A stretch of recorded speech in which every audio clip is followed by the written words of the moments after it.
सत्ताधारी और ठेकेदार की सांठगांठ ही ये दिखा रही है कि इनका दुख कितना बड़ा है। नमस्कार, आदाब। मैं अजीम तांबुली, आप देख रहे वाईएसआर न्यूज। मीरा भाईंदर महानगर पालिका के परिवहन विभाग में काम करने वाले कर्मचारियों को पिछले 6 माह से वेतन नहीं मिला, जिसके कारण उन पर भूखमरी की बारी आ गई। इस कोरोना काल में भी उन्हें पगार नहीं मिलने के कारण वह पिछले 8 दिनों से अनशन पर बैठे।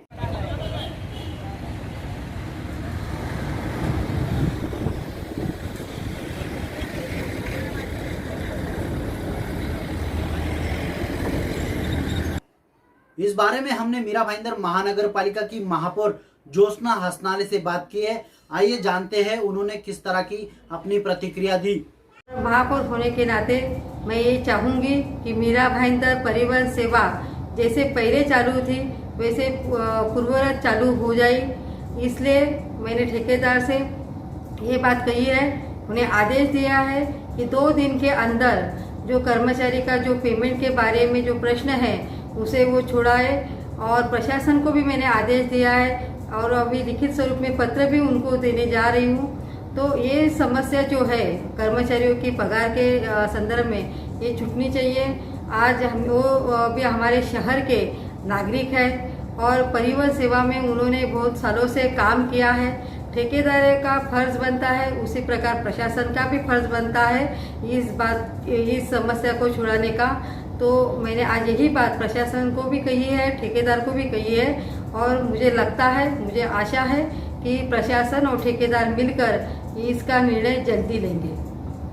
नमस्कार, मी अन्विता संदीप शिर्के। मी इथे परिवहनमध्ये 4 वर्ष झाली लागली आहे आणि इथे आजचा 8वा दिवस आहे आंदोलनाचा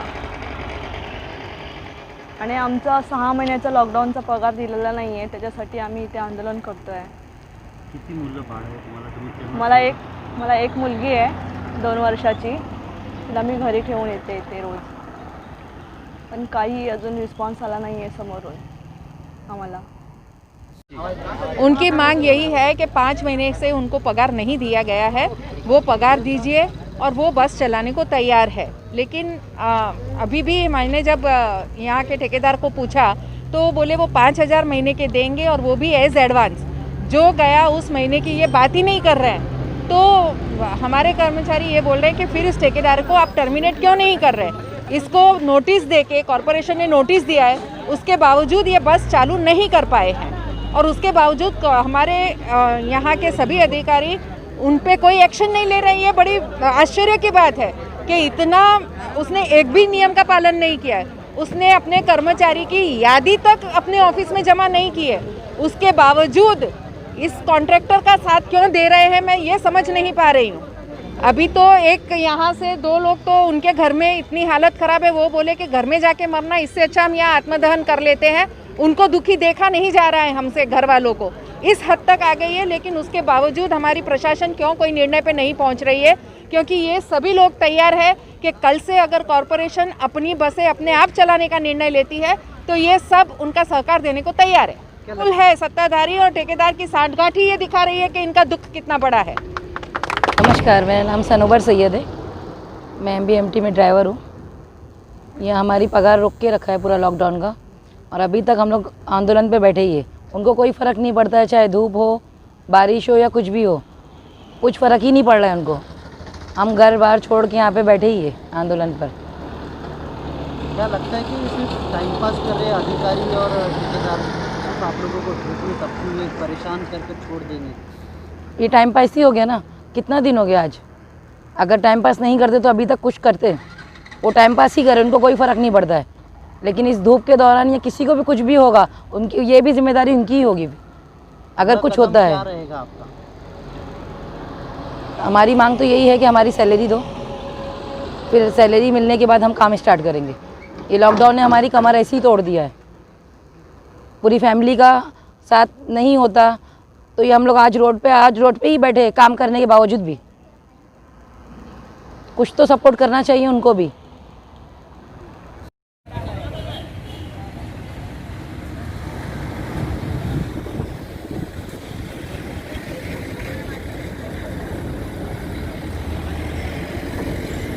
मेरा नाम तुलसीदास इंगोले है। परिवहन में ड्राइवर है मैं, और हम 15 साल से इधर परिवहन में काम करते, और अभी तक 15 साल से कंत्राटदारों से ही चलाई जा रही है बस।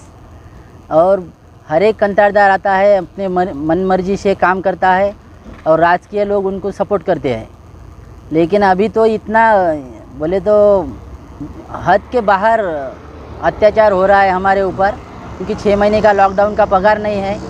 2 बार आंदोलन भी हुआ, एक बार हुआ आयुक्त दालन के सामने, तभी मुठे साहब के कैबिन में कंत्राटदार भगीरथी ट्रांसपोर्ट के मालिक सतपाल शेठ, उन्होंने लिख के दिया था कि 10 दिन में तुम्हारा पगार होएगा। लेकिन 10 दिन के बाद उनको बोला, पूछने के लिए गए तो वो बोलते मेरे को जेल में डालो। और एक वीडियो भी वायरल कर दिया कि हमारा दागिना बेच दिया, गाड़ी बेच दी, अभी मेरा शरीर अवयव बाकी है बेचने का। मतलब उनकी दानत ही नहीं है देने की, और उनको ही सब सपोर्ट कर रहे हैं अपने प्रशासन और राजकीय नेता। जब तक पूरा 6 महीने का लॉकडाउन का पेमेंट नहीं होएगा तब तक हम लोग इधर से हटेंगे नहीं। अभी मुट्टे साहब ने बोला है कि उसको 14 दिन का टाइमिंग दिया है। 14 दिन में अगर उसने गाड़ी नहीं निकाला तो उसको टर्मिनेट कर दिया जाएगा और खुद पालिका चलाएगी। इसके पहले भी उन्होंने हमको जवाब ऐसा गेट पे आके हम लोग को बोला था कि ऐसा है, टर्मिनेट करेंगे और खुद पालिका चलाएगी। मीटिंग भी हो गया, अभी जैसा इंगोले साहब ने बोला आपको कि मीटिंग हो गया, मीटिंग में ऐसा फैसला हो गया। हमको बोला कि उन्होंने टर्मिनेट करके तो अपन पालिका और यूनियन सब दोनों मिलके अपन चलाएंगे। बोला हाँ। और उसके बाद में उन्होंने ऐसा किया कि क्या मालूम कि वापस वो उसमें री एग्रीमेंट करके वापस उसके ही अंडर में दिया उसको। फिर मतलब उसको प्रशासन किसको बचा रही है, और पूरा वर्कर लोग को ना ऐसा फुटबॉल के माफिक बनाया। जैसा लात मारो उधर वैसा परिवहन में कर्मचारी भटक रहे।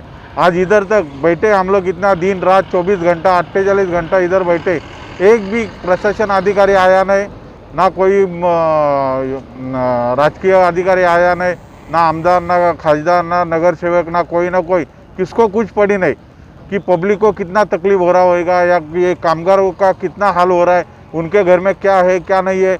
आज कम से कम हमको इधर कोई पूछने को भी नहीं आया कि तुम्हारे घर में खाने पीने को कुछ है कि नहीं। इधर भी हम लोग खाना खा रहे, हम लोग के साथ में जितना भी हम लोग को सपोर्ट दे रहे वो लोग को हम लोग आपस में पैसा इकट्ठा करके चाय पानी नाश्ता सब ये सब कर रहे। मगर एक ही कोई अधिकारी आया नहीं, प्रशासन अधिकारी, कि भाई क्या तकलीफ हो गया, आज तक गाड़ी क्यों नहीं निकला, आज तक उसने ठेकेदार को क्यों नहीं पूछा कि आज तक तुमने गाड़ी क्यों नहीं निकाला एक भी, क्यों उसको ठेकेदार को ये लोग बचाने के पीछे लगे।